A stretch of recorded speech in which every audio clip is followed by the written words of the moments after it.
नमस्कार दोस्तों, मैं आपका दोस्त रवि कुमार आप सबका स्वागत करता है आपके अपने यूट्यूब चैनल पे। दोस्तों आज के वीडियो में लोग बात करने वाले हैं एक ऐसे बिजनेस आइडियाज़ की जिसमें आप बहुत कम मेहनत करके बहुत कम समय में बहुत अच्छा ग्रोथ पा सकते हो और अच्छी रिटर्न्स मिल सकती है, अच्छी अर्निंग हो सकती है। और इस काम को करने के लिए दोस्तों आपके पास में अगर बिल्कुल भी पैसा नहीं है तो भी कोई बात नहीं है, आप इस काम को आराम से कर सकते हैं। तो क्या करना है, किस तरह से करना है, किस तरह से जीरो इन्वेस्टमेंट के साथ हम बिजनेस को स्टार्ट करेंगे और महीने के एंड में कम से कम 50-60 हज़ार या लाख 1.5 लाख रुपए तक का इनकम जनरेट कर सकते हैं। तो कैसे करना है, वीडियो को पूरा जरूर देखिएगा। मैं एक एक चीज़ को बहुत बारीकी से बताने वाला हूँ। चलिए वीडियो को स्टार्ट करते हैं। दोस्तों इस वीडियो में मैंने टोटल 5 पॉइंट को डिस्कस किया हुआ है। एक भी पॉइंट को स्किप करने की गलती मत करिएगा, ये बहुत इंपॉर्टेंट है क्योंकि ये जो 5 पॉइंट है वो एक दूसरे से रिलेटेड है। अगर एक भी पॉइंट को आप स्किप कर देते हैं तो आपको बिल्कुल समझ में नहीं आएगी और आगे चलकर आप कंफ्यूज होंगे कि करना क्या है। दोस्तों आज जिस सोर्स ऑफ इनकम की हम लोग बात करने वाले हैं इसका नाम है कंटेंट राइटर।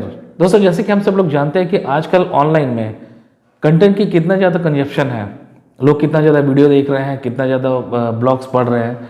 तो इन सब में अगर ध्यान से देखा जाए तो एक कंटेंट राइटर का बहुत इंपॉर्टेंट रोल है।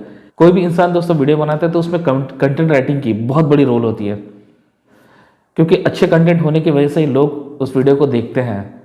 और साथ ही साथ दोस्तों अगर हम ब्लॉगिंग की बात करें तो आज के डेट में भी बहुत सारे लोग ऐसे हैं जो गूगल से ब्लॉग पोस्ट वगैरह पढ़ना पसंद करते हैं। दोस्तों आज के डेट में अगर मैं सिर्फ यूट्यूब की बात करूं तो यूट्यूब में हर दिन कम से कम 3.5 से 4 मिलियन वीडियो पोस्ट होते हैं। तो सोचो कि कंटेंट राइटर की कितनी ज़्यादा ज़रूरत होगी। और दूसरी बात यह है कि हर कोई इंसान कंटेंट राइटर बनता नहीं है। इसके पीछे रीज़न क्या है, आपको बहुत सारे प्रैक्टिसेस वगैरह करनी पड़ती है। इसलिए आप चाहें तो कंटेंट राइटर बन सकते हैं और अच्छा खासा इनकम जनरेट कर सकते हैं। तो करना क्या है, वीडियो को पूरा देखिएगा, मैं पूरा बतलाने वाला हूँ। सबसे फर्स्ट स्टेप की बात करते हैं वो है स्किल डेवलपमेंट। किसी भी काम को स्टार्ट करते हैं ना दोस्तों तो उसमें एक स्किल की बहुत ज़्यादा इंपॉर्टेंस होती है। बिना स्किल के किसी भी काम को नहीं किया जा सकता।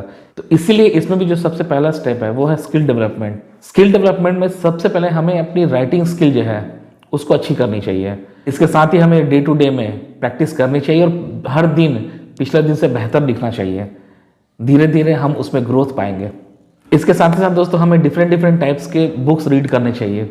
इससे हमें ये नॉलेज होती है दोस्तों कि किसी भी मैटर को कितने अच्छे से लिखा जा सकता है, क्योंकि दोस्तों हर किसी के जो लिखने के तरीके हैं वो अलग अलग हैं। इसलिए ज़्यादा बुक्स पढ़ के आप उस चीज़ को अपने अंदर ला सकते हैं, आपको बहुत चीज़ सीखने मिलेगी। दोस्तों पॉइंट नंबर 2 है निश सेलेक्ट करते समय कुछ इंपॉर्टेंट चीज़ है, उसको ज़्यादा ध्यान देने की जरूरत है। सबसे फर्स्ट ये है कि आपको किस चीज़ में इंटरेस्ट है और दूसरी चीज़ ये है कि आप किस चीज़ के बारे में रीड कर रहे हैं, उसके बारे में आपको कितनी नॉलेज है। क्योंकि अगर आपके निश से हट के अगर आप कोई काम करेंगे तो बहुत जल्दी बोर भी हो जाएगा, प्लस आपको उसमें एक्सपर्टाइज नहीं है तो हो सकता है उसको काम को अच्छी तरह से आप कर भी ना पाओ। इसलिए अपने नीश को सेलेक्ट करने से पहले इन सब चीज़ों को ध्यान से देखने की बहुत ज़्यादा ज़रूरत है। साथ ही साथ आप जिस नीश को आप सेलेक्ट कर रहे हैं तो उसके साथ में आपको ये देखने की ज़रूरत है कि आप जिस इंडस्ट्री के हैं या जिस इंडस्ट्री की ओर आप जाना चाहते हैं उस इंडस्ट्री से रिलेटेड उसमें कंटेंट है या नहीं। उसके बाद दोस्तों आपको ये क्लियर होती है कि ये आपकी परफेक्ट निश है तो उस निश के ऊपर में आपको स्पेशलाइजेशन करना चाहिए। उस निश के बारे में और पता लगाना चाहिए कि और इससे रिलेटेड आप क्या क्या चीज़ को सीख सकते हैं, किस तरह से लिख सकते हैं। अब उस पर काम करना शुरू कर दीजिए। अब आते हैं पॉइंट नंबर 3 में। पॉइंट नंबर 3 है पोर्टफोलियो। अब स्टार्टिंग में हमने सीखने के बाद में हमने निश सेलेक्ट किया है। अब अपना पोर्टफोलियो को तैयार करना होगा, क्योंकि अगर हम किसी को अपना काम मांगने जाएंगे तो उसमें हम ये बताना है कि हम क्या क्या कर सकते हैं, हमारी क्या क्या एक्सपर्टाइज है। और अगर हम कुछ डॉक्यूमेंट्री वगैरह अगर कुछ लिखे हैं तो हमें वो चीज़ बताना होगा, क्योंकि बगैर पोर्टफोलियो देखे कोई आपको काम नहीं देने वाला है। इसलिए अपने पोर्टफोलियो को तैयार करने होगा। अभी पोर्टफोलियो में आप किसी भी एक पर्टिकुलर सब्जेक्ट के बारे में कितनी अच्छी तरह से जानकारी रखते हैं उसको लिखिए वहाँ पर। और याद रखिएगा सबसे इंपॉर्टेंट चीज़ यहाँ पर यह है कि आपको जिस सब्जेक्ट के बारे में बहुत ज़्यादा अच्छी नॉलेज होगी आप उसी को लिखना शुरू करें। अब दोस्तों यहाँ तक में हमने पोर्टफोलियो तैयार कर दिया। अब बढ़ेंगे नेक्स्ट स्टेप की ओर। नेक्स्ट है दोस्तों ऑनलाइन प्रेजेंस। इसके लिए हम क्या कर सकते हैं दोस्तों, इसके हम सबसे पहले ये कर सकते हैं कि ऑनलाइन में कोई अपना वेबसाइट स्टार्ट कर सकता है, उस वेबसाइट के ऊपर में हम अपना लिख सकते हैं। लेकिन यहाँ पर हमारे पास में बिल्कुल पैसे नहीं है, जिस तरह से मैंने बताया कि आपको बिल्कुल खर्च नहीं होंगे। इसलिए हम यहाँ पर किसी भी तरह की वेबसाइट में पैसा खर्च नहीं करेंगे। हम यहाँ पर फ्री में ब्लॉग पोस्ट करेंगे। अपना जो भी आपके जिस बारे में एक्सपर्टीज़ है पूरी एक्सपर्टाइज को वहाँ पर लिख दीजिए। आपको जिस चीज़ के बारे में अच्छे से नॉलेज है उसके बारे में हो सके तो और जानकारी लीजिए कि कौन किस तरह से लिख रहे हैं। उसके बाद में वहाँ पर अपना प्रेजेंस बनाइए, वहाँ पर आप अपने तरीके से लिख सकते हैं। साथ ही साथ हो सके तो आप नेटवर्किंग करिए। और देखिए कौन कौन ब्लॉग पोस्ट करते हैं, तो आप उनको ईमेल करके उनसे कांटेक्ट कर सकते हैं, उनसे आपको बहुत कुछ सीखनी होगी। उसके बाद दोस्तों अगर आप चाहें तो यूट्यूब में अगर बहुत लोगों के वीडियोस हैं और उन लोग नए हैं और उन लोग को बहुत अच्छी तरह से कंटेंट के बारे में पता नहीं है, तो आप उनको बता सकते हैं। स्टार्टिंग में आपको जितना हो सके अपनी नेटवर्किंग फैलानी होगी, क्योंकि स्टार्टिंग में कोई भी आपको पैसे देकर काम नहीं करेगा। स्टार्टिंग में आप मेहनत करिए अपने खुद के ब्लॉग पोस्ट पे, और दूसरों को आप कन्विंस कर सकते हैं कि आप उनके लिए स्टार्टिंग में काम करें। इसके बाद दोस्तों आप गेस्ट ब्लॉगिंग के लिए बोल सकते हो। और साथ ही साथ दोस्तों जो सबसे इंपॉर्टेंट चीज़ है वो है एसईओ नॉलेज। एसईओ नॉलेज होना बहुत ज़रूरी होती है, क्योंकि बहुत सारे लोगों को एसईओ नॉलेज नहीं होने के कारण उन लोगों का ब्लॉग पोस्ट सही से चलता नहीं है। आपको एसईओ के बारे में समझनी होगी, किस तरह से कीवर्ड की यूज़ किया जा सकता है, एसईओ के फंडामेंटल्स क्या है, उसको कैसे वर्क किया जा सकता है। आपको स्टार्टिंग में सीखने के लिए हो सकता है 2-3 महीना 6 महीने तक लग जाए, लेकिन ये सीखने बहुत ज़्यादा ज़रूरत है। जितना ज़्यादा एक्सपर्टीज़ होगी उतना ही ज़्यादा आप आगे पैसा अर्न कर सकते हैं। अब बात करते हैं नेक्स्ट पॉइंट की, वो है अर्निंग, या आप उसका प्राइसिंग बोल सकते हैं।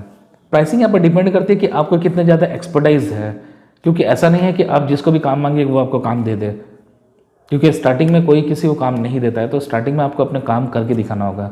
इसलिए आप प्राइसिंग के लिए आप टैली कर सकते हैं कि लोग सेम कंटेंट के क्या प्राइसिंग ले रहे हैं, आप उसे टैली करके अपना प्राइस लिस्ट तैयार कर सकते हैं। साथ ही साथ कंटेंट की जो कॉम्प्लेक्सिटी है उसके ऊपर भी डिपेंड करती है कि आपको कितना चार्ज लेना चाहिए, क्योंकि बहुत सारे लोग ऐसे ऐसे पोस्ट लिखाते हैं जिसके लिए आपको ज़्यादा मेहनत करने की ज़रूरत पड़ती है।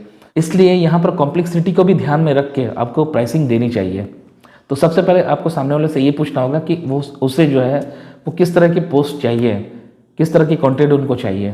साथ ही साथ दोस्तों अगर हम बात करें तो बहुत सारे लोग इंडस्ट्री को देखकर भी पैसा डिसाइड करते हैं। जैसे कि मान के चलो अगर कोई फाइनेंशियल इंडस्ट्री से है तो अगर वहाँ ज़्यादा अर्निंग होती है तो वहाँ पर ज़्यादा पैसे लिए जाते हैं। तो वैसे ही डिफरेंट काइंड्स ऑफ इंडस्ट्रीज़ है, हम किसके लिए काम करें यह ज़्यादा डिपेंड करता है। तो दोस्तों इस तरह से आप पैसा जनरेट कर सकते हैं। यहाँ पर देखा जाता है दोस्तों इस फील्ड में अनलिमिटेड पोटेंशियल है। आप इसमें स्टार्टिंग में हो सकता है कि 1-2 के ऊपर भी काम करिए। जब आपके पास में क्लाइंट आना शुरू हो जाएगा तो आपके पास में क्लाइंट आते रहेंगे। उसमें से एक बात को ध्यान रखना कि अपनी जो क्लाइंट की जो रिलेशनशिप है उसको ब्रेक मत करना। उसको ब्रेक करने का मतलब ये है कि आप मार्केट में अपनी वैल्यू को लूज़ कर दोगे। तो दोस्तों बात करें यहाँ पर अर्निंग की, तो यहाँ पर अर्निंग की कोई लिमिट नहीं है। आप चाहें तो इस फील्ड से जितना ज़्यादा अर्निंग जनरेट कर सकते हैं। इसलिए दोस्तों अर्निंग के बारे में मैंने ज़्यादा कुछ नहीं बताया, तो आप इस फील्ड से बहुत ज़्यादा अर्न कर सकते हैं। लेकिन आपको मेन फोकस जो रखना है वो अपने काम के ऊपर में रखना है। सो वीडियो कैसी लगी प्लीज़ जरूर बताइएगा। अगर कोई कमेंट है तो प्लीज़ कमेंट बॉक्स में जरूर बताइएगा। चैनल में पहले बार आए तो प्लीज़ चैनल को सब्सक्राइब जरूर कर दीजिएगा। मिलते हैं नेक्स्ट वीडियो में, तब तक के लिए जय हिंद, वंदे मातरम।